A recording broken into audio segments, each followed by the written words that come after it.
Baik Bapak Ibu, untuk berikutnya kita masuk ke pembicara kedua yang akan disampaikan oleh Bapak Beni Kusuma dari Microsoft Indonesia dengan topik empowering student with remote learning, gitu ya. Sebelum Bapak Beni Kusuma menyampaikan paparannya, saya akan membacakan sedikit ringkas CV beliau. Yang pertama, beliau nama Beni Kusuma, beliau merupakan praktisi IT juga dengan latar belakang pendidikan adalah manajemen informatika dari Bina Nusantara, dan beliau sekarang menjabat sebagai Education Lead dari PT Microsoft Indonesia. Nah, kami persilakan kepada Bapak Beni untuk menyampaikan paparannya dalam waktu sama gitu ya, 15 sampai 20 menit. Dan mungkin kalau tidak salah Pak Beni juga akan menyampaikan sedikit video. Silakan Pak Beni, waktunya. Ya baik, selamat pagi Pak Ake, Bapak dan Ibu pimpinan UT yang mohon maaf tidak bisa saya sebutkan satu persatu.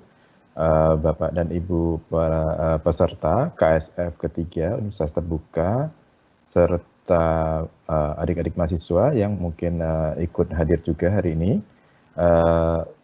Terima kasih sekali saya ucapkan kepada panitia Universitas Terbuka yang telah mengizinkan saya untuk ikut berbagi di pagi hari yang baik ini, dan bersanding dengan Prof. Udan dan Pak Dimas yang merupakan tokoh-tokoh yang saya hormatin dari Universitas Terbuka. Tadi saya sudah diperkenalkan oleh Pak Ake, nama saya Beni Kusuma, pada saat ini saya sebagai Education Lead di Microsoft Indonesia. Jadi tugas dan tanggung jawab saya adalah berkontribusi kepada industri pendidikan di Indonesia dengan teknologi-teknologi Microsoft yang ada. Dan pagi ini saya ingin sedikit berbagi mengenai bagaimana Microsoft ini mengempower student dengan remote learning. Jadi empower itu memberi daya lebih, ya, karena sesuai dengan misi Microsoft juga secara global, yaitu adalah empowering everyone on the planet to achieve more. Jadi memberi daya lebih kepada semua orang di planet, di bumi ini, supaya dapat mencapai potensi yang lebih. Ya. Nah tadi memang kita sekarang memasuki era COVID ya, yang tadi Prof. Udan sudah sampaikan juga, bahkan menimbulkan kegagapan di semua orang ya. Tiba-tiba panik, saya harus bagaimana, saya harus mulai dari mana, apakah saya harus bikin webinar setiap hari. Padahal mungkin UT sendiri juga udah terbiasa ya, udah bertahun-tahun dengan pendidikan jarak jauhnya, sudah biasa dengan online maupun offline scenario, dan bahkan blended learning yang sejak 2007 tadi Prof. Udan bilang dimulai dengan Live at Edu dari Microsoft. Nah, tetapi banyak sekali sekolah dan universitas di Indonesia yang kaget ya, dan kebingungan. Ya, maka dari itu selama PSBB, pembatasan sosial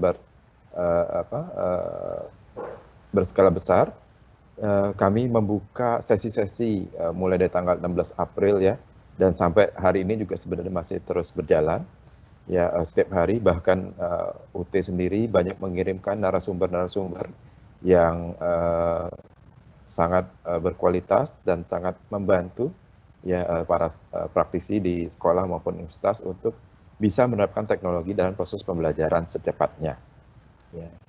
Jadi kita banyak mengadakan sesi-sesi konsultasi, sesi-sesi webinar, bahkan deployment guidance ya bagi buat sekolah-sekolah yang masih belum punya sistem, universitas yang masih belum punya sistem online, kami bantu semuanya ya. Dan ini adalah Mr. Satya Nadella. Beliau adalah Direktur Utama atau CEO dari Microsoft Global. Ya, beliau adalah imigran di Amerika, mulai berkarir sebagai engineer di Microsoft. ya, dan ini pertama kalinya buat Microsoft untuk punya CEO yang naik dari jenjang karir. Jadi benar-benar dari internal sebagai karyawan, terus berkarir dan akhirnya menjadi seorang CEO di Microsoft. Ya. Dan beliau ini sangat sangat memperhatikan dunia pendidikan. Bahkan beliau mengarang satu buku namanya Hit Refresh yang diluncurkan 2017 kemarin, ya. Dan beliau menyarankan semua orang itu mempunyai skill-skill tambahan untuk supaya tetap dapat relevan di dunia digital ini, ya. Jadi karena dunia ini berubah dengan sedemikian cepatnya, kita selalu harus invest, ya. Kita harus selalu melakukan investasi di sisi pengembangan kita secara skill maupun secara kemampuan interpersonal.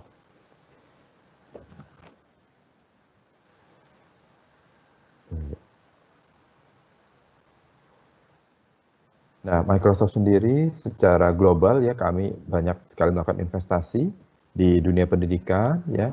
Ada lebih dari 1.000 materi yang bisa diakses. Kalau tertarik bisa masuk ke mslearn.com. Nanti saya akan kirimkan linknya.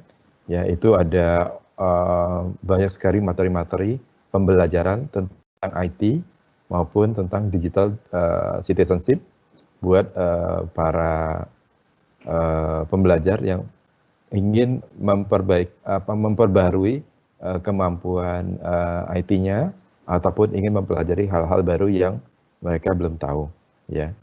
Bahkan buat yang belum tahu, Office 365 itu ada versi gratisnya dan banyak dipakai oleh sekolah-sekolah negeri pada saat ini, ya. Bahkan ada satu kabupaten di Sulawesi namanya Kabupaten Sinjai, ya, dia memberikan lisensi Office 365 kepada semua sekolah SD, SMP yang ada di kabupaten tersebut.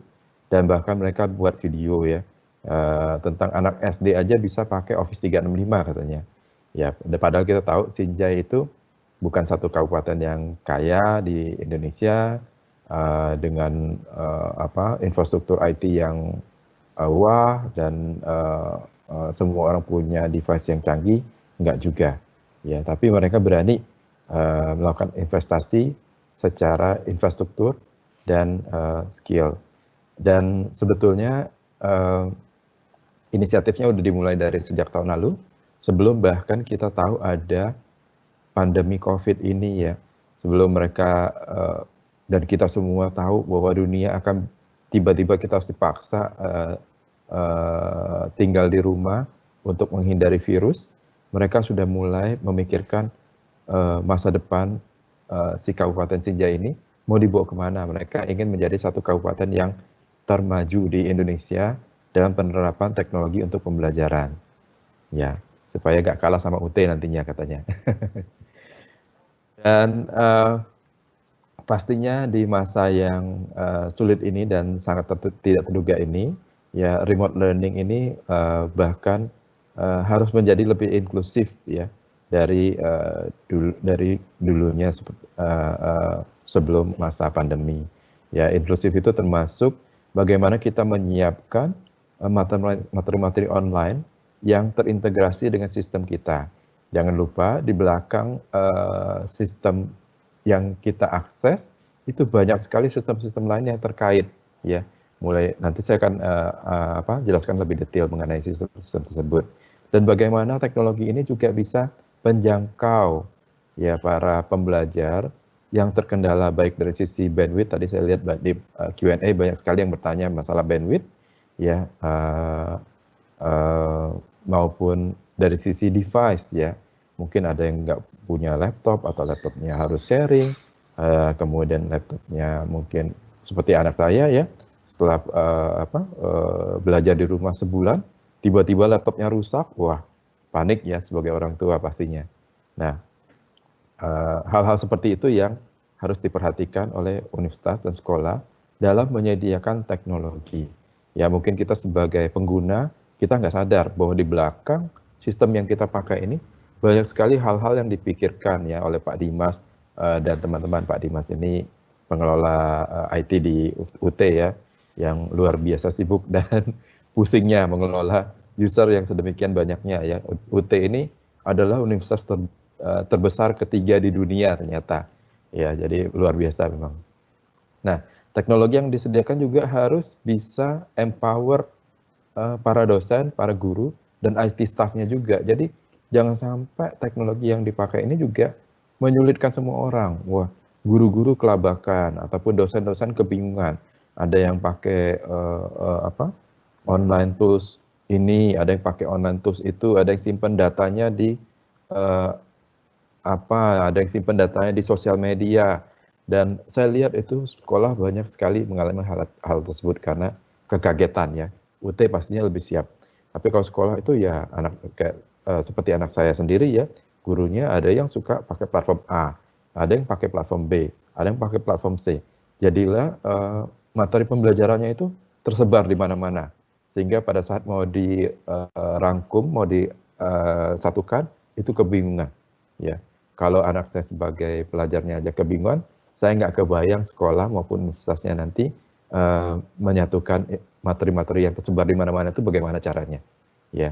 Karena sekolah pastinya harus bisa menunjukkan bukti bahwa anak saya sudah belajar dan anak saya sudah mengerjakan pelajarannya, mengerjakan tugas-tugasnya dan memperoleh nilai dari tugasnya ataupun pembelajarannya. Nah, itu tanggung jawab sekolah dan tanggung jawab universitas untuk menyediakan bukti-buktinya, ya. Dan kemudian dari sisi pembelajar sendiri, karena mesti kita sadarin bahwa pusat dari sekolah maupun universitas ini adalah si studentnya sendiri ya. Bagaimana para siswa, mahasiswa, mahasiswi ini tetap bisa terhubung dengan teman-temannya, meskipun mereka duduk sendirian dalam kamar, mencoba belajar, mencoba menangkap materi-materi yang disampaikan oleh gurunya. Tetapi mereka tetap harus bisa berkomunikasi, bisa berdiskusi, berkolaborasi dengan teman-temannya dalam satu platform yang sama yang dipakai oleh si sekolah maupun universitas. Kenapa penting? Karena kalau tidak, bagaimana kita tahu, kita sebagai pengajar misalnya, bagaimana kita tahu kegiatan anak-anak ini? Karena tugas kita adalah memastikan si pelajar maupun mahasiswa-mahasiswi ini mengerti ya materi yang kita sampaikan, bukan menghafal ya, karena sekarang semua ada di gadget kita ya. Jadi kita mau cari apa aja dalam hitungan detik bahkan milidetik muncul di tangan kita ya. Jadi udah nggak zamannya untuk menghafal, tapi mengerti kenapa kita harus mempelajari suatu hal ya. Tujuan akhir dari pembelajaran itu apa? Dan proses tahapan untuk belajar itu apa? Karena kita harus bisa mengerti menjadi suatu manusia yang seutuhnya ya. Jadi saya tidak setuju sekali kalau banyak orang tua itu yang komplain, untuk apa anak saya belajar sejarah, gak ada gunanya. Untuk apa anak saya belajar kewirausahaan, gak ada gunanya. Untuk apa anak saya belajar agama tiap minggu atau tiap hari kita di rumah sudah mendalami agama. Tetapi tugas dari sekolah dan universitas adalah mendidik dan melengkapi anak supaya dengan keterampilan dan pengetahuan supaya bisa menjadi manusia yang seutuhnya. Jadi memang mungkin Prof. Udan yang lebih ahli ya, kurikulum dan materi-materi itu dirancang khusus memang untuk kita supaya dapat bertumbuh dan berkembang ya, dan mengembangkan keahlian-keahlian yang kita butuhkan sebagai manusia ya seutuhnya. Bukan hanya pintar matematika atau fisika atau kimia, tetapi kita harus bisa mengerti semua. Meskipun pada akhirnya nanti kita akan jadi seorang juru masak misalnya.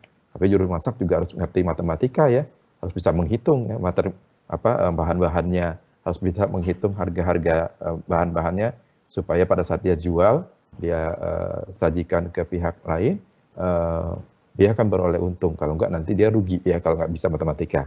Jadi kira-kira seperti itu. Nah, gambaran ideal dari Microsoft adalah semua ini berpusat di Microsoft Teams ya. Kalau Bapak Ibu dan teman-teman semua bisa lihat di tengah-tengah itu ada logo Teams ya. Dan Teams ini yang akan menjembatani nanti kita sebagai pengguna dengan sistem-sistem yang ada di universitas, misalnya di UT ya, ada Student Information System, ada chatbot, ada analitik tadi yang Prof. udah sebutkan, ada sistem penilaian, ya, ada sistem keuangan, ya, bahkan sampai ke sistem riset. Ya, apakah kita pernah melakukan riset selama kita menjadi keluarga besar UT? Ya, itu pastinya harus direkam, ya, karena itu menjadi prestasi kita. Dan biasanya ini adalah pertanyaan-pertanyaan yang umum ditanyakan oleh pengelola institusi, ya, sekolah maupun universitas. Bagaimana saya menjalankan remote learning yang tidak menggantikan semua sistem yang udah ada, tapi bisa mengintegrasikan sistem-sistem yang saya punya sekarang. Saya punya sistem absensi, saya punya sistem penilaian, saya punya sistem informasi siswa, saya punya sistem penjadwalan, saya punya sistem keuangan, ya, termasuk HRD, penggajian buat para guru dan staf, ya. Itu bagaimana kita mengintegrasikan itu semua. Kemudian bagaimana kita inklusif, ya, kita bisa merangkul. Tidak semua orang itu ahli IT, mengerti segala macam teknologi.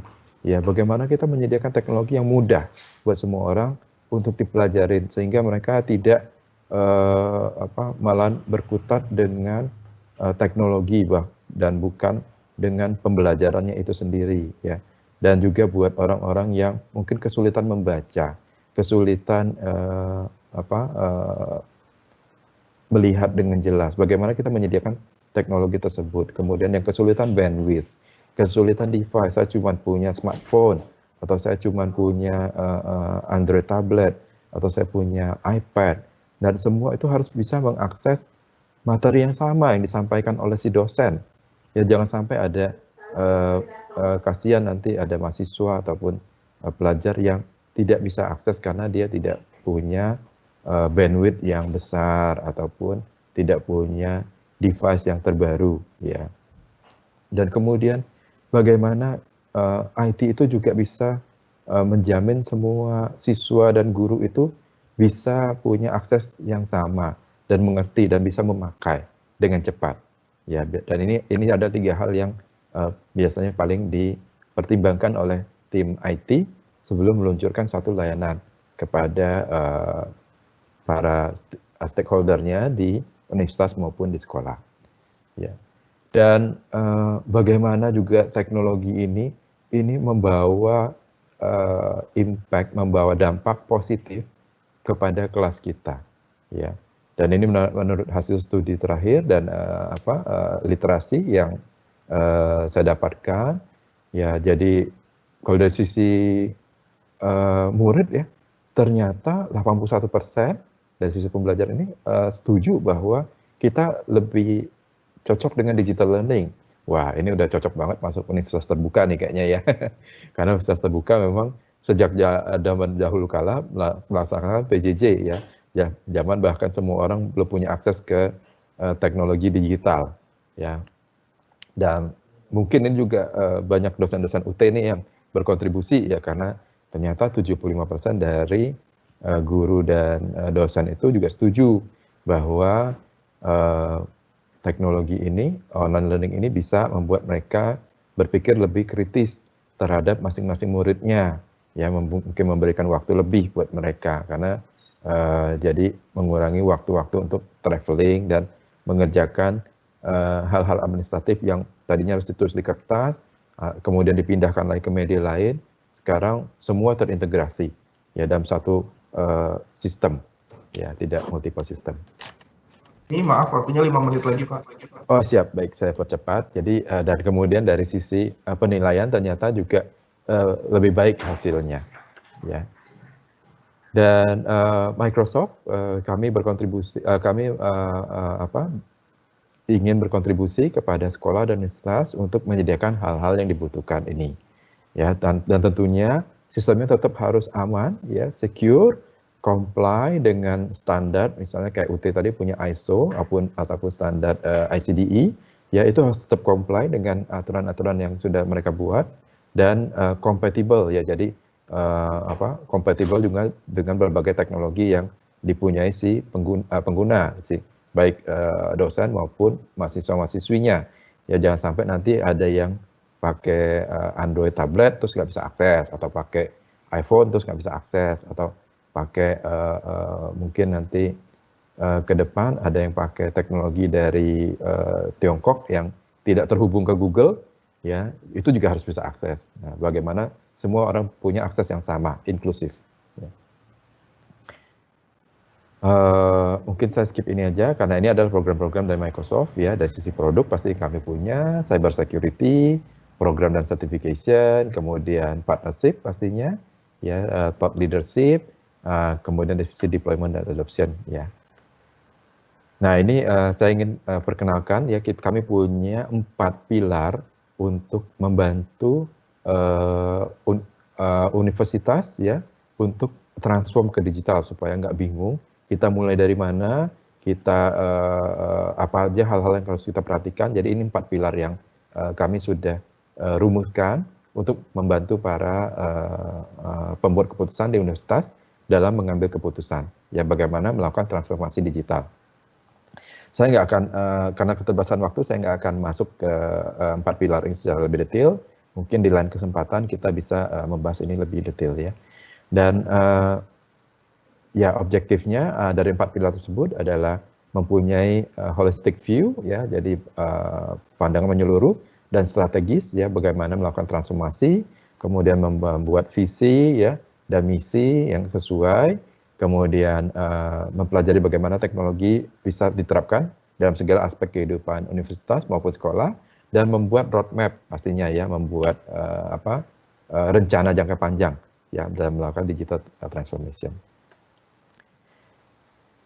Mungkin saya akan skip ini, dan ini adalah IT infrastruktur ya yang dibangun berdasarkan 4 pilar tersebut ya, dari sisi teaching and learning, research, student success, dan connected campus. Tapi saya nggak akan bahas lebih detail karena saya ingin kita punya waktu untuk melihat satu video menarik ya.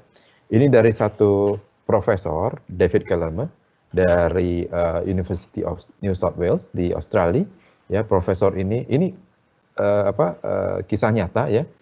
Dia sebagai dosen mencari satu platform, satu media yang bisa menjembatani komunikasi dan kolaborasi setelah diskusi dengan para muridnya, karena muridnya tuh satu kelas ada 250 orang ya. Bagaimana kita dosen bisa menjawab pertanyaan dari 250 orang, memperhatikan 250 orang anak ini satu persatu.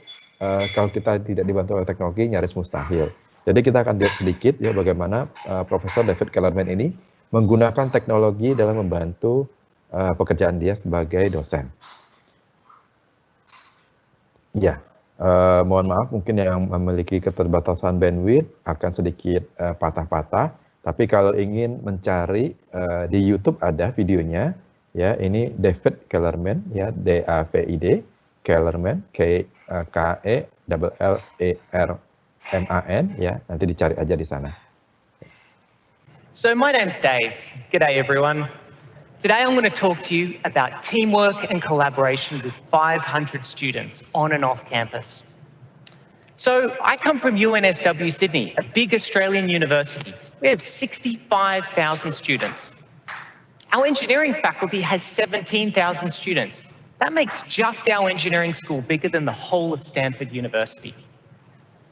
And we've got classes of 500 plus. Ya, maaf, in fact, this is my own class of engineering students. 500 orang anak But ya that's dapat kelas. 500 islands, right? 500 people looking down, taking down notes from a document projector, consuming PDFs, watching canned content. So here's a challenge. How do you get 500 students to work together as a single team, as a learning community, whether they're on campus or off campus? I'm going to talk to you today about modern digital education at UNSW. Well, the first thing I wanted to do was digitize and integrate the system. I replaced the document scanner with digital ink. Just like this Surface Pen here, I'm using it as a remote. Then I started streaming my lectures live produced over YouTube. Students could comment even if they were off campus and get an answer from me straight to the camera. In 2017, I switched to Microsoft Teams. I told the students, hey, we're going to use this new tool. 60 seconds later, they started posting. They logged in, downloaded the app. No change management required. Engagement and rich communication followed. Engineering diagrams, mathematics, code. Students taking photos with their phone of engineering structures. Even taking photographs of handwritten mathematics on paper. I used channels for weekly content, like lecture notes. Here's a channel for week 11.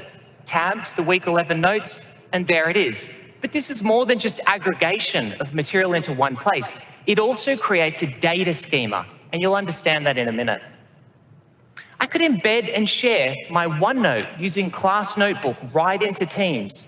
These notebook sections created by the channel, all of this inking done live, just like we are now, but working together and collaboratively. And those 500 students, they all own the notebook. It's being synced in real time. Then Stream launched on Office 365, and I used it instead of YouTube to live stream my videos. But now I had all of the same power at the back end, but I also had analytics and content control.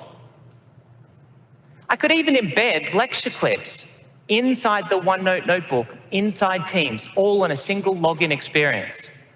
Student documents could be created natively in Teams, whether they're on an iPad, any device at all. And we've got more than just the final document. We've got the entire version history and the telemetry. Ini waktunya 1 menit lagi, Pak. Management system turned into an app for Teams, embedded natively within that environment. Forms became the fastest way to make a quiz. I could even run full power engineering software as a tab. The single integrated solution resulted in a 900% increase in the number of student posts per student per week and massive increases in engagement. But you know what? I actually created my own problem. We couldn't keep up with all of the questions. Sometimes we would miss them. And you know, when one student reaches out and asks a question and you miss it, that's a lost opportunity to connect with that single person. Ya, mungkin saya stop videonya di sini. Jadi karena keterbatasan waktu, nanti bagi yang tertarik ingin melihat lebih lengkap bisa lihat di YouTube ya, di David Kellerman. Cari aja tagline-nya David Kellerman.